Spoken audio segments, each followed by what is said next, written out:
صدر عارف علوی اور وزیر اعظم شہباز شریف آج کوئٹہ کا دورہ کریں گے۔ صدر مملکت آصف علوی کوئٹہ میں ہونے والے 34ویں نیشنل گیم کی اختتامی تقریب میں شرکت کریں گے، جبکہ وزیر اعظم شہباز شریف اس دوران وزیر اعلیٰ بلوچستان سے ملاقات بھی کریں گے۔ کوئٹہ کے دورے کے دوران وزیر اعظم شہباز شریف دیگر وفود سے بھی ملاقاتیں کریں گے۔ ڈکیتی مزاحمت پر فائرنگ سے احتساب عدالت آزاد کشمیر کے جج سردار امجد اسحاق جاں بحق ہو گئے، ڈاکو موقع سے فرار ہو گئے۔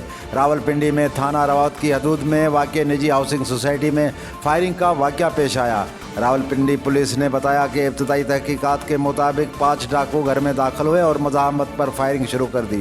ڈاکو موقع سے فرار ہو گئے، جبکہ ایک ساتھی کو زخمی حالت میں گرفتار کر لیا گیا ہے۔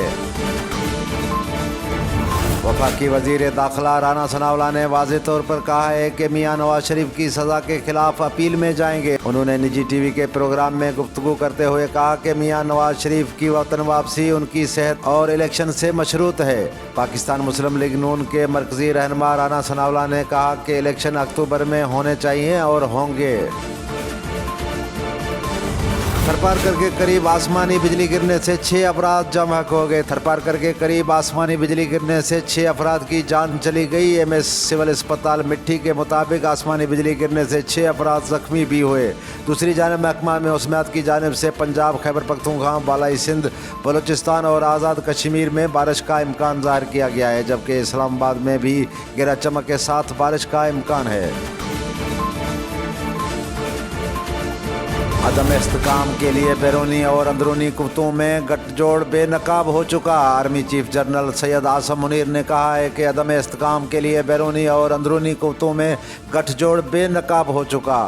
عوام نے افواج سے اظہار محبت کر کے دشمن کے مذموم مقاصد کا منہ توڑ جواب دیا۔ پاک فوج کے شعبہ تعلقات عام ISPR کے مطابق آرمی چیف نے آج کوئٹہ کی زرن کا دورہ کیا اور اس موقع پر انہوں نے روایتی غیر روایتی آپریشنل تیاریاں برقرار رکھنے کی ضرورت پر زور دیا۔ ان کا کہنا تھا کہ مسلح افواج پاکستان بہادر اور قابل فخر لوگوں کی مقروض ہیں۔ پاک فوج دنیا کی مضبوط ترین فوج ہیں۔